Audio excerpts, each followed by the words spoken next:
श्रीमद् भगवत गीता में बताया गया है, जहां पर भगवान श्री कृष्ण कहते हैं कि इस संसार में 3 प्रकार के इंसान होते हैं, जो इनके व्यवहारों से समझा जा सकता है कि इन तीनों में से सबसे उत्तम व्यक्ति कौन होता है। तो आइए समझते हैं कि भगवान श्री कृष्ण इनमें से सबसे अच्छा व्यक्ति किसे कहा है। भगवान श्री कृष्ण कहते हैं, जो व्यक्ति किसी भी काम को करने से पहले सिर्फ बड़ी-बड़ी बातें बोलता है और अपनी बड़ी-बड़ी बातों से लोगों के हृदय में जगह बना लेता है, और जब काम करने की बात आती है तो ये लोग वहां से खिसक जाते हैं और फिर कहीं दूसरी जगह जाकर बड़ी-बड़ी डींग हाँकने लगते हैं, क्योंकि ऐसे व्यक्तियों की प्रकृति ऐसे ही होती है। ये लोग सिर्फ बोलते हैं, इनमें काम करने की क्षमता बिल्कुल भी नहीं होती है।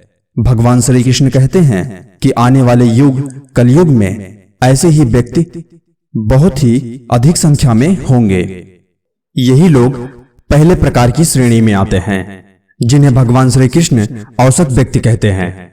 इन्हें सिर्फ बड़ी-बड़ी बातें बोलने आती है, काम के नाम पर बिल्कुल ही शून्य होते हैं, और इन्हीं लोगों का इस कलयुग में बोलबाला चलता है। अब जानते हैं कि दूसरे प्रकार के व्यक्ति का विचार और आचरण किस प्रकार होता है। भगवान श्री कृष्ण कहते हैं कि जो व्यक्ति जितना बोलता है उतना करता भी है, ऐसे व्यक्ति बोलने के साथ साथ काम करने की क्षमता भी रखते हैं। ये लोग वही बात बोलेंगे जिसे करने की क्षमता इनके अंदर होती है, अन्यथा बिना मतलब के नहीं बोलेंगे। ऐसे व्यक्तियों की संख्या औसत व्यक्तियों की अपेक्षा बहुत कम पाई जाती है। इसी व्यवहार के कारण ये थोड़ा क्रोधी स्वभाव के होते हैं, और जब क्रोध करेंगे तो हर कोई समझ जाता है कि आज ये गुस्सा में हैं।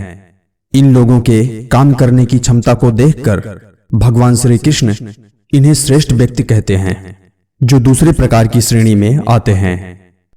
अब जानते हैं कि तीसरे प्रकार के व्यक्ति का विचार और आचरण कैसा होता है। भगवान श्री कृष्ण कहते हैं कि ऐसे लोग बहुत कम बोलते हैं, क्योंकि ये लोग बोलने से ज्यादा करने में विश्वास रखते हैं। ऐसा व्यक्ति अपने लक्ष्य पर अडिग होता है और बिना बोले निरंतर मेहनत करते रहता है, और जिस दिन इनके लक्ष्य पूरे होते हैं उस दिन इनके लिए पूरी दुनिया शोर मचाती है।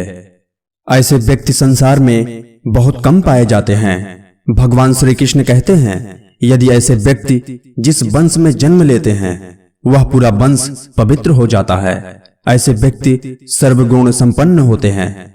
अधिकतर ऐसे व्यक्ति अपने पूरे जीवन को अपने राष्ट्र के लिए समर्पित कर देते हैं। ज्यादातर ऐसे व्यक्ति मन से सन्यासी हो जाते हैं। इनके लिए हर कोई अपना ही होता है। ऐसे ही लोगों को भगवान श्री कृष्ण सर्वश्रेष्ठ व्यक्ति कहते हैं। अब आप लोग पूरी ईमानदारी से कमेंट करके बताइए कि आप किस प्रकार के व्यक्ति के श्रेणी में आते हैं। पहला औसत व्यक्ति, दूसरा श्रेष्ठ व्यक्ति, और तीसरा सर्वश्रेष्ठ व्यक्ति। तो आज इस ज्ञान की बात को यहीं पर विराम देते हैं और मिलते हैं अगले वीडियो में ऐसे ही रोचक कहानी और विज्ञान को लेकर। तब तक के लिए जय हिंद, जय भारत।